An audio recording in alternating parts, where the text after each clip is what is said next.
There won't be a wedding, but the show is just beginning. The Facebook notification pinged at 2:47 a.m., but I was already awake, staring at the ceiling and wondering why my fiancée Lydia hadn't come home yet.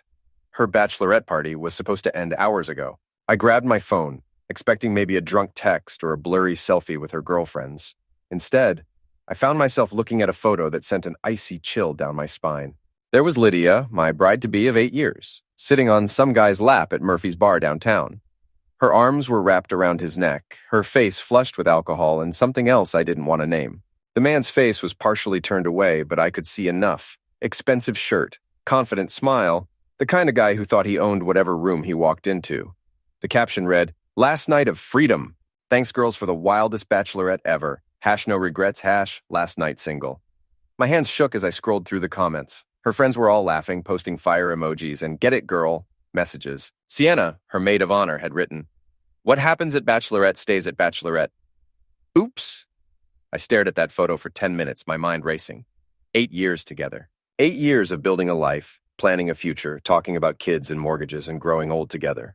And this was how she celebrated our upcoming marriage. Without thinking, I screenshot the photo and posted it to my own Facebook with a simple caption. First night of freedom, actually.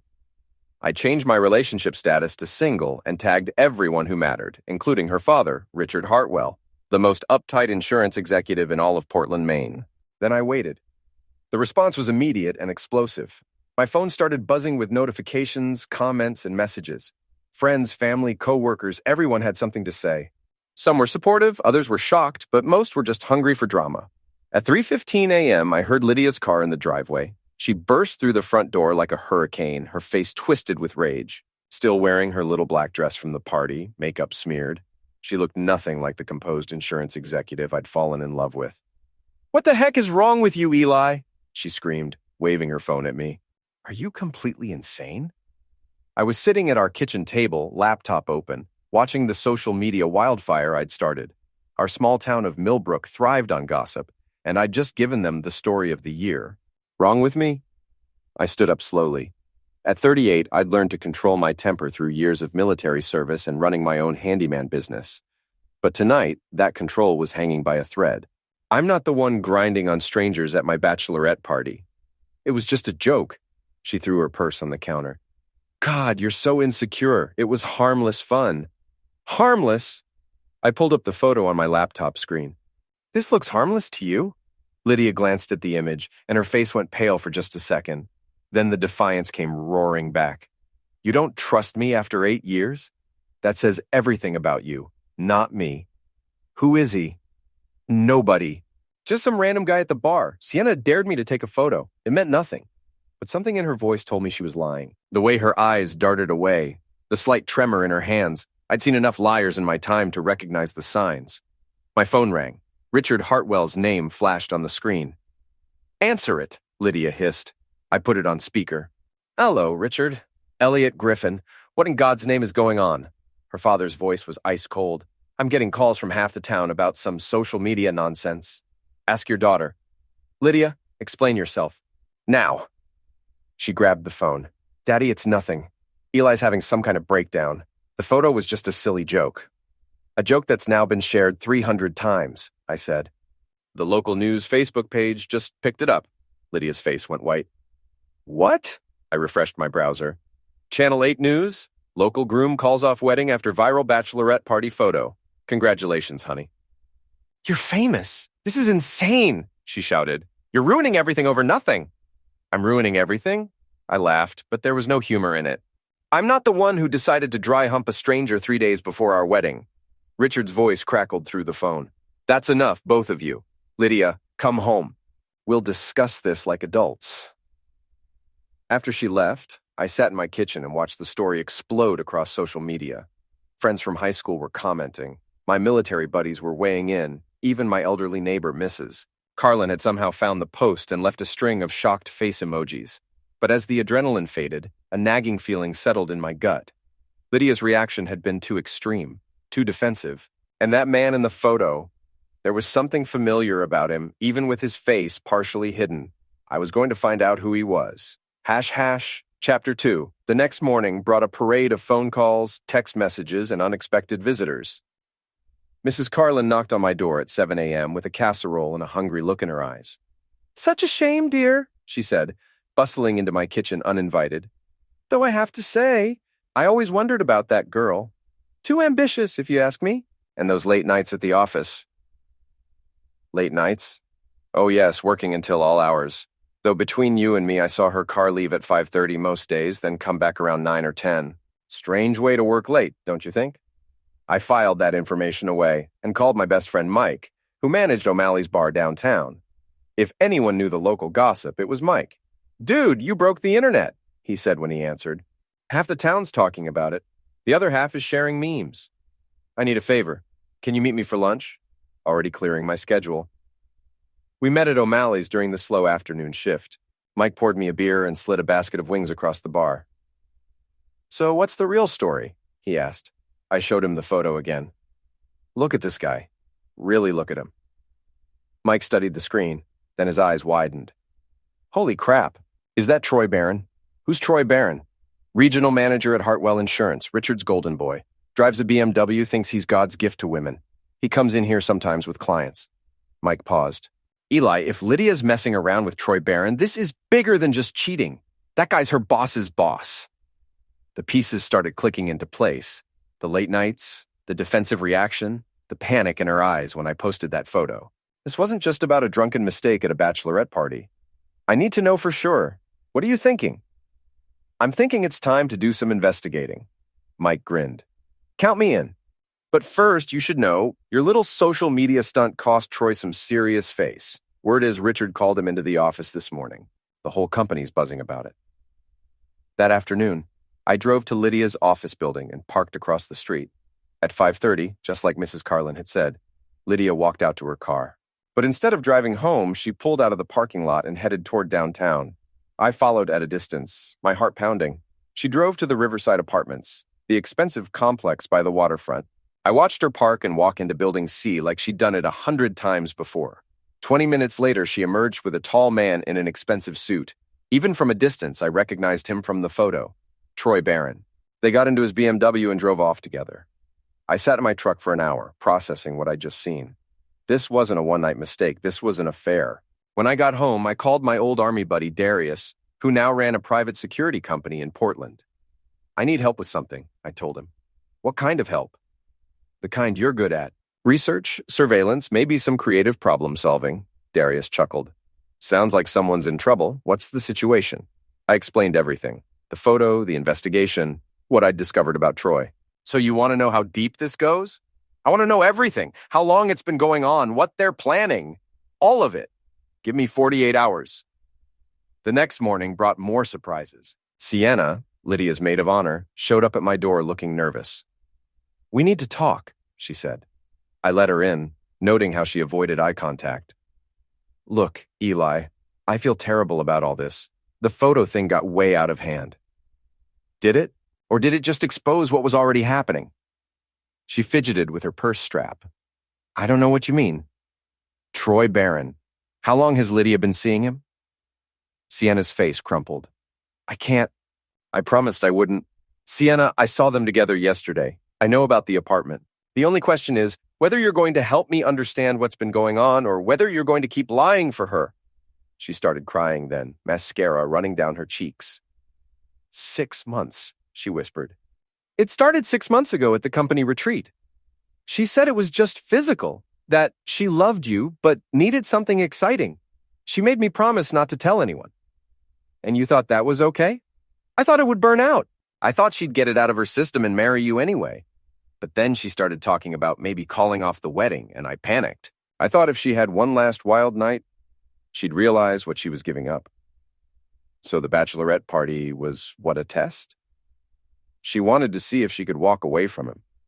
But when he showed up at the bar," Sienna shook her head, "she lit up like a Christmas tree. That's when I knew she was in love with him. The betrayal hit me like a physical blow. Not just the cheating, but the elaborate deception. The months of planning our wedding while she was planning her exit strategy." "There's more," Sienna said quietly. "Troy's been promising to leave his wife. He says once he gets the promotion to vice president, he'll have enough money to make a clean break. Lydia thinks they're going to run away together. His wife, Troy's married.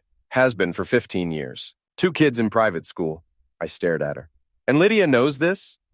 She thinks she's different, that he really loves her this time. After Sienna left, I sat in my garage workshop, surrounded by the tools of my trade, and planned my next move. For 8 years, I'd been the steady, reliable guy.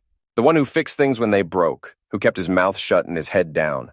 But Lydia and Troy had made one crucial mistake. They'd humiliated me publicly, thinking I'd just take it and fade away quietly. They were about to learn that the quiet ones are often the most dangerous when pushed too far. Chapter 3. Darius called me at 6 a.m. on Friday with news. Your girl's been busy, he said. I've got hotel receipts, credit card statements, and enough text messages to write a romance novel. Want the highlights? Give me everything. They've been meeting twice a week for 6 months. Always the same hotel, the Riverside Inn downtown. Troy pays cash, but Lydia's been using her credit card for dinners, gifts, even lingerie. She's not exactly covering her tracks. What about the texts? That's where it gets interesting. Troy's been feeding her a line about getting promoted to VP, leaving his wife, the whole fairy tale. But I did some digging into his finances. Guy's leverage to the hilt. Big mortgage, kids' school tuition, country club memberships. He's not leaving his wife anytime soon. Does Lydia know that? Based on these messages, she's planning to move in with him after your wedding gets officially called off. She's already been looking at apartments. The betrayal cut deeper with each new detail. While I'd been planning our future, she'd been planning her escape. There's one more thing, Darius said. Troy's got a reputation at work. This isn't his first affair. Word is he's done this dance before. Promises to leave his wife, strings the woman along for months, then disappears when things get complicated. Send me everything you've got, already in your email. What are you planning? I'm planning to give them exactly what they deserve. That evening, I drove to O'Malley's to meet Mike. The bar was crowded with the usual Friday night crowd, but Mike had saved me a seat at the end where we could talk privately. You look like heck, he said, sliding a beer across the bar. Feel worse. But I've got a plan. I filled him in on what Darius had discovered.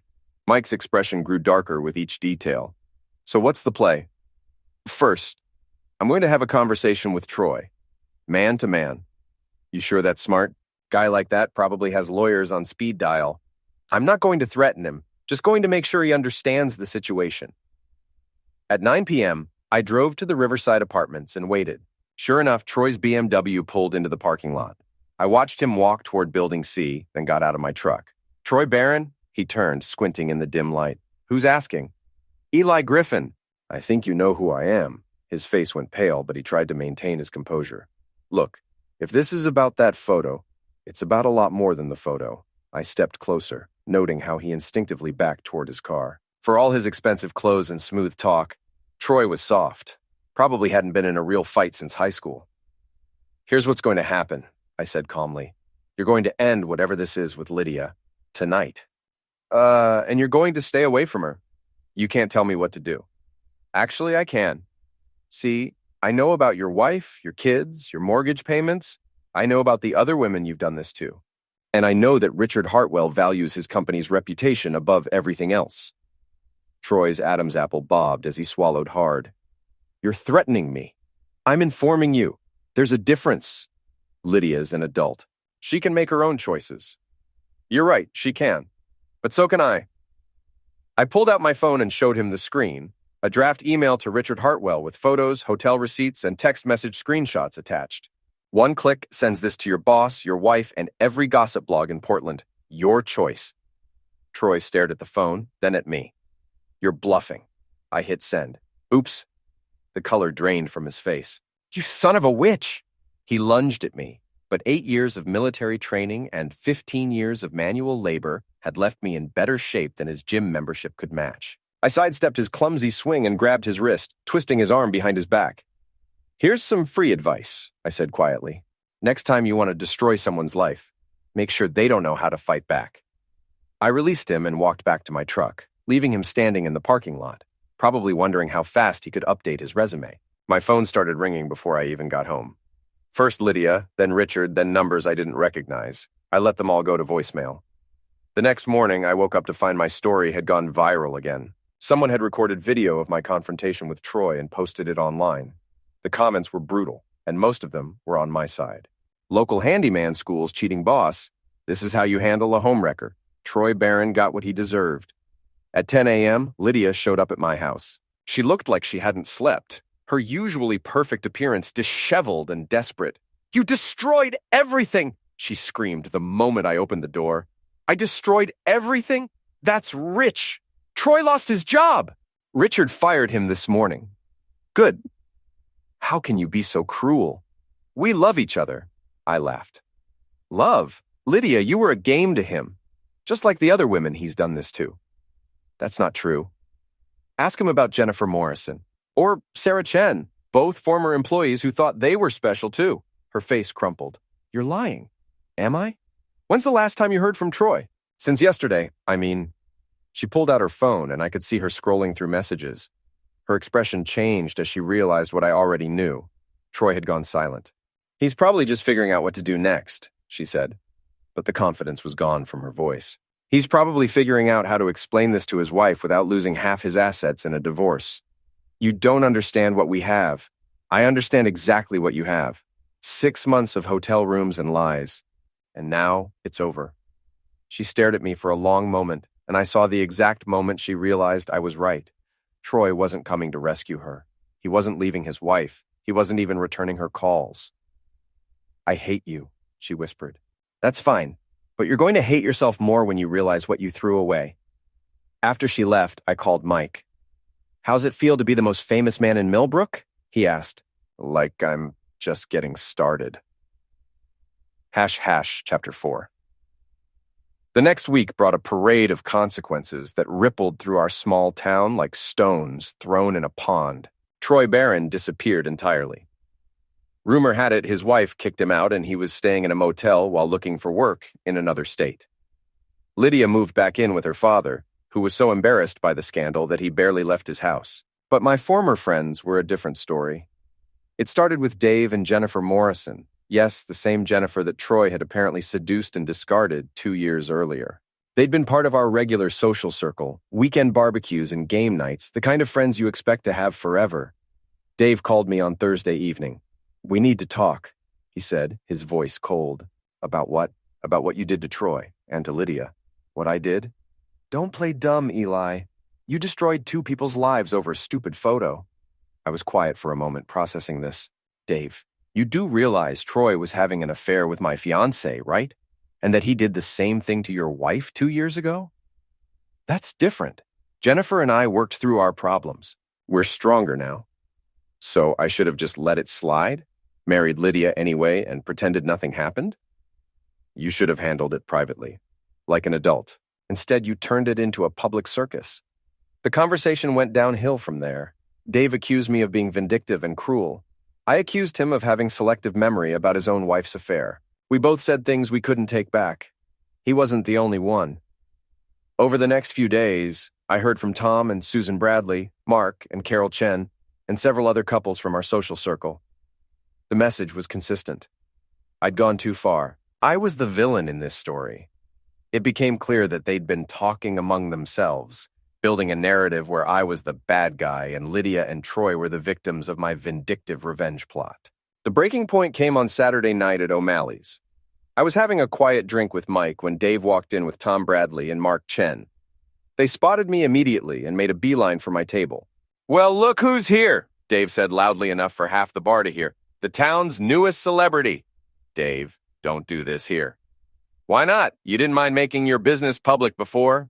Tom stepped closer. "You know what you are, Eli. You're a bitter, small man who couldn't handle the fact that his woman found someone better." The bar went quiet. Everyone was watching now. Phones probably already recording. "Someone better?" I stood up slowly. "You mean a married man who was using her for love while lying about leaving his wife?" "At least Troy treated her like a queen," Mark added. "When's the last time you took Lydia somewhere nice? When's the last time you bought her flowers or jewelry or made her feel special?" "I was saving for our wedding. You know, the one she was planning to skip out on." "Because you're boring," Dave shouted. "You're a small-town handyman with no ambition, no class, no future. Lydia deserves better than fixing toilets for the rest of her life." The words hit like physical blows. These were supposed to be my friends, People who'd known me for years, who'd eaten at my table and celebrated holidays with me. You want to know what's really pathetic? Tom continued. You're so insecure that you had to destroy everyone else's happiness because you couldn't keep your own woman satisfied. That's enough, Mike said, stepping between us. Stay out of this, Mike, Dave snapped. This is between us and your loser friend here. Something snapped inside me then. The weeks of humiliation, betrayal, and now this. My own friends turning on me to defend the people who'd wronged me. You want to know what's pathetic? I said, my voice deadly calm. What's pathetic is 3 grown men ganging up on someone because they're too spineless to admit their own wives probably cheated too. What did you say? Mark stepped forward. You heard me. Jennifer definitely did, with Troy. And I'm betting if I looked hard enough, I'd find out about the others too. Dave swung at me then, a clumsy haymaker that I saw coming from a mile away. I ducked and came up with an uppercut that caught him in the solar plexus. He doubled over, gasping. Tom grabbed a beer bottle and came at me, but Mike tackled him before he could swing it. Mark tried to circle around behind me, but I spun and caught him with an elbow to the ribs that sent him stumbling backward into a table. The fight was over in 30 seconds, but the damage was done. Not just the physical damage, though Dave would be sore for a week and Mark would have a nice bruise on his ribs, but the social damage. The final burning of bridges that could never be rebuilt. Get out, Mike told them as they picked themselves up off the floor. All of you. And don't come back. As they limped toward the door, Dave turned back to me. This isn't over, Eli. We'll make sure everyone knows what kind of man you really are. They already know, I replied. I'm the kind who fights back. After they left, the bar slowly returned to normal, but I could feel the stares and whispers. Some people were clearly on my side, but others looked at me like I was a ticking time bomb. You okay? Mike asked. Never better. But that was a lie. The fight had felt good in the moment, but now I was facing the reality of my situation. I'd lost my fiancée, my friends, and probably my reputation in this small town where everyone knew everyone else's business. The smart thing would be to lay low, let the gossip die down, maybe even consider moving somewhere new. But I'd never been accused of being smart. Chapter 5. Monday morning brought the consequences of Saturday night's bar fight. My phone was buzzing with notifications. Someone had recorded the whole thing and posted it online. The video was grainy and the audio was poor, but you could clearly see me fighting 3 men and winning. The comments were split between people calling me a hero and others calling me a violent thug. The local Facebook groups were having heated debates about whether I was justified or just another example of toxic masculinity run amok. But the real surprise came when Darius called. You've been busy, he said. News travels fast. Faster than you think. I've got some interesting information about your former friends. Such as? Such as the fact that they've been planning this for weeks. Ever since the Troy situation went public, they've been meeting at Dave's house, coordinating their response. Coordinating how? Phone records, social media posts, even some emails. They've been working to turn your entire social circle against you. The goal was to isolate you completely, make you the pariah while they position themselves as the reasonable adults. I felt a chill run down my spine. Why would they do that? Because you made them look bad.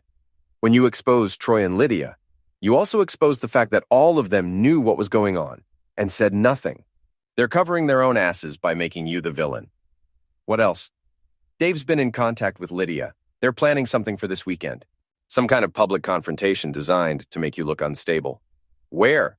The fall festival downtown. Lots of people, lots of cameras. Perfect place to provoke you into doing something stupid. The fall festival was Millbrook's biggest annual event. The entire town would be there, along with visitors from surrounding areas. If Dave and his crew were planning to ambush me there, it would be in front of hundreds of people. There's more, Darius continued. I did some digging into your friends' finances and personal lives like you suggested. Want to know what I found? Tell me. Tom Bradley's been having an affair with his secretary for 8 months. Mark Chen's been embezzling from his construction company to pay gambling debts. And Dave Morrison? He's been buying pills from a dealer in Portland. Not just marijuana, we're talking hard stuff. Pills, powder, the kind that gets you serious jail time. I sat back in my chair processing this information. My former friends weren't just hypocrites, they were criminals. Can you prove all this? Photos, financial records, text messages. These guys aren't as careful as they think they are. Send me everything. What are you planning? I'm planning to give them exactly what they're planning to give me. A public humiliation they'll never recover from. Saturday arrived gray and drizzly, typical October weather in Maine. The fall festival was set up in the town square, with food trucks, craft booths, and a small stage for local bands. Despite the weather, hundreds of people had turned out for the annual tradition. I arrived around noon, wearing jeans and a flannel shirt, looking like any other local resident enjoying the festival. But I wasn't there for the food or entertainment. I was there for war. I spotted Dave first, standing near the apple cider stand with Tom and Mark. They were scanning the crowd, clearly looking for me. Nearby, I could see Lydia talking with some of her co-workers, occasionally glancing in Dave's direction. They were all here. Perfect. I walked over to the small stage where a local country band was finishing their set. The festival organizer, Betty Walsh, was standing nearby with a clipboard. "Betty, can I borrow the microphone for a minute?" I asked. "Sure, honey. You want to make an announcement?" Something like that. I climbed onto the stage as the band was packing up their equipment. The microphone was still hot, and when I tapped it, the sound echoed across the square. "Can I have everyone's attention, please?" The crowd slowly turned toward the stage. I could see Dave and his friends pushing through the people, realizing what was happening, but unable to stop it. For those who don't know me, I'm Eli Griffin. I've lived in this town my whole life, and I've always believed in treating people with honesty and respect. The square was quiet now, except for the sound of rain pattering on the tent roofs. Recently, some people have been spreading stories about me, calling me unstable, violent, a bad friend, so I thought I'd take this opportunity to set the record straight. I pulled out my phone and connected it to the sound system. This is a recording of Dave Morrison arranging a pills deal in Portland last month. The audio was crystal clear. Dave's voice, discussing prices and quantities, arranging a regular supply. The crowd murmured as they recognized his voice. Dave's face went white. He started pushing toward the stage, but there were too many people in the way. This next recording is Tom Bradley on the phone with his secretary, discussing their affair and how to hide it from his wife. Tom's voice filled the square, talking about hotel rooms and lies, laughing about how clueless his wife was. I could see Susan Bradley in the crowd, her face a mask of shock and rage. And finally, we have Mark Chen discussing how he's been stealing money from his construction company to pay off gambling debts. Mark's voice was the final nail in the coffin, casually discussing his embezzlement like it was a minor accounting error. The crowd was buzzing now, people pulling out phones to record, others calling friends to tell them what was happening. "These are the men who called me unstable," I said into the microphone. "These are the people who said I went too far when I exposed my fiancé's affair. I'll let you decide who the real villains are in this story." I unplugged my phone and stepped down from the stage. Dave, Tom, and Mark had finally made it through the crowd, their faces twisted with rage and panic. "You son of a witch!" Dave screamed, launching himself at me. But I was ready for him. I sidestepped his charge and let his momentum carry him into the stage platform. He hit it hard and went down in a tangle of limbs. Tom came next, swinging wildly. I caught his wrist and twisted, using his own force to flip him over my hip. He landed hard on the wet grass and didn't get up. Mark was smarter. He pulled out a knife. The crowd screamed and scattered as Mark advanced on me, the blade gleaming in the gray afternoon light. But 20 years of military and civilian training had taught me how to handle armed opponents. I grabbed a folding chair from nearby and used it to block his first thrust. The knife stuck in the metal frame, and while he was trying to pull it free, I swung the chair around and caught him in the side of the head. He dropped like a stone. The whole fight had lasted maybe 90 seconds, but it felt like hours. I stood in the middle of the town square, surrounded by my defeated enemies, while hundreds of people stared at me in shock. Then the applause started. It began with one person, then spread through the crowd like wildfire.